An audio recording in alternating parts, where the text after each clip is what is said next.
If I told you Canada is sitting on one of the largest household debt piles in the world, and that the government is quietly building an even bigger one on top, would you believe me? What if I told you both are heading straight for each other? That's right. Household debt and government debt are now on a collision course, and 2025-2026 could be the moment when those two financial earthquakes finally meet in the middle. Because when ordinary Canadians can't borrow anymore, and the government must borrow to keep the economy alive, you get something economists call a debt spiral. And spirals always end the same way, with pain. But here's the question no one's answering. How close are we to the breaking point? Let's rewind. For nearly 15 years, Canadians were told debt is fine. Interest rates were near zero, banks begged people to borrow, and governments were applauded for stimulus. That mindset turned credit into oxygen. Households stretched. Mortgages hit record highs.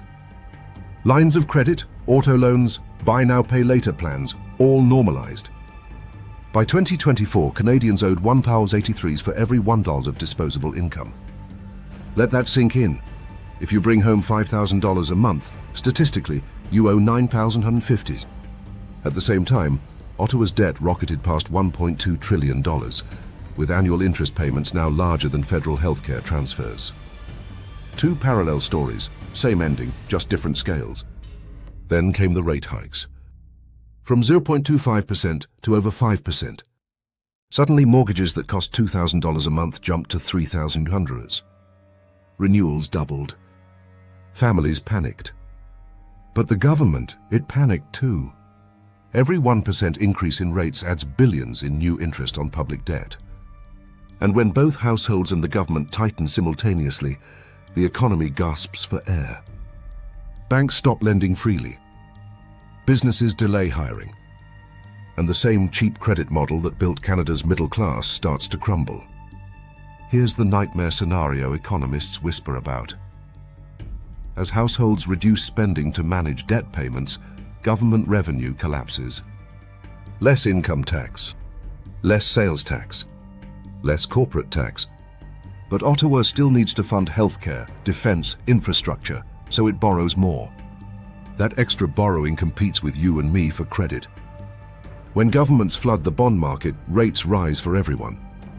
So, households borrow less, economy slows, government borrows more, rates rise, households struggle even further. That's the collision loop. And the scariest part, it doesn't explode overnight, it suffocates over time. Take the Singh family in Toronto.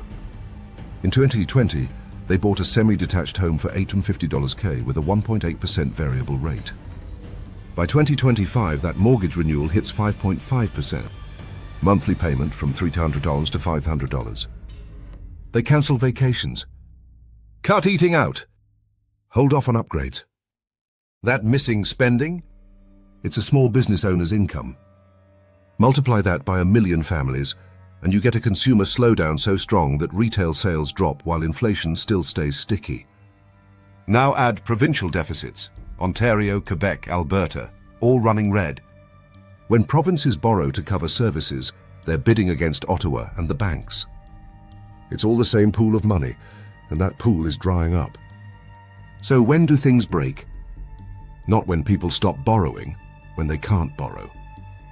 The IMF warns Canada's household debt to GDP ratio now rivals the US before 2008. And yet credit card balances hit record highs in 2025. If job growth slows while interest costs keep rising, defaults begin. Small defaults, not crashes, but enough to scare lenders. Tighter credit means fewer buyers, lower home values, negative wealth effect, less spending. Meanwhile, Ottawa's interest bill balloons, forcing spending cuts just as unemployment climbs. That's when household pain and public debt collide. Here's the twist. A bubble doesn't need to pop to ruin lives. Sometimes it just leaks slowly through higher taxes, lower growth, and years of stagnant wages. But there's also a silver lining. Debt bubbles expose what's fragile and force a reset. For households, it's a chance to rebuild cash buffers, cut bad debt, and invest in real assets like education, skills, and businesses that grow even in slow economies. For Canada, it's a wake-up call to pivot from debt-driven consumption to productivity and innovation. So, is this the burst? Maybe not. But the pressure's there, and 2025-2026 will show whether Canada deflates the bubble or lets it crash. Because bubbles don't warn you before they pop. They just go quiet, and then everything changes. If you want to protect your money and prepare for what's coming, watch the next video. How to protect your wealth when debt bubbles burst. Stay smart, stay informed, and as always, thanks for watching Financial Mo.